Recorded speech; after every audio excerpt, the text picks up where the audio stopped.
شامل ہے۔ امریکہ نے ویزے کے حصول کے لیے سوشل میڈیا اکاؤنٹس کی تفصیلات مانگنے کا سلسلہ شروع کر دیا ہے اور درخواستوں کی جانچ پڑتال میں سختی کا امکان ہے۔ رپورٹ کر رہے ہیں واشنگٹن سے ہمارے نمائندہ مقیم احمد۔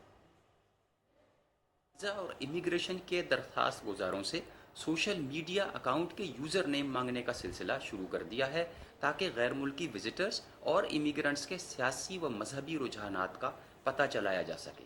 قانون میں یہ تبدیلی صدر ڈونلڈ ٹرمپ کے سن 2017 کے آرڈرز کے تحت آئی ہے، لیکن اس پر عمل درآمد اس مہینے سے شروع کیا جا رہا ہے۔ اس تبدیلی سے امریکہ میں سالانہ 14 ملین وزٹرز اور 71,000 امیگرنٹس متاثر ہوں گے۔ اسٹیٹ ڈپارٹمنٹ کے اہلکار کے مطابق نیشنل سیکیورٹی کو پہلی ترجیح دیتے ہوئے وزٹرز اور امیگرنٹس کی سخت جانچ پڑتال کی جائے گی اور انہیں ماضی میں کیے جانے والے دوروں، خاندان کے افراد کی معلومات اور سابقہ رہائش کے بارے میں بتانا ہوگا۔ امریکن سول لبرٹی یونین نے اسے ایک امتیازی قانون قرار دیا ہے اور اس کے ناجائز استعمال کا خدشہ ظاہر کیا ہے۔ مقیم احمد، چینل 5، واشنگٹن۔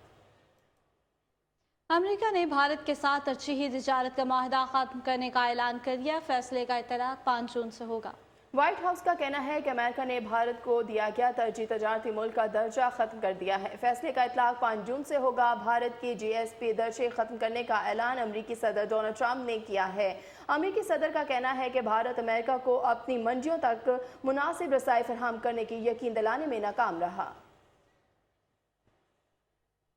امریکی ایئر فورس کی گریجویشن کی تقریب میں شرکت کرنے کے لیے امریکی صدر ڈونلڈ ٹرمپ کا 1000 کینڈیڈیٹ سے ہاتھ ملا کر نڈھال ہو گئے۔ امریکی صدر ڈونلڈ ٹرمپ نے کولوراڈو میں ایئر فورس اکیڈمی کی گریجویشن تقریب میں شرکت کی، جہاں انہوں نے 2 گھنٹوں میں 990 کیڈٹس اور دیگر سینئر افسران سے ہاتھ ملایا۔ 1000 مسافروں کے بعد امریکی صدر اپنا ہاتھ سہلاتے ہوئے نظر آئے۔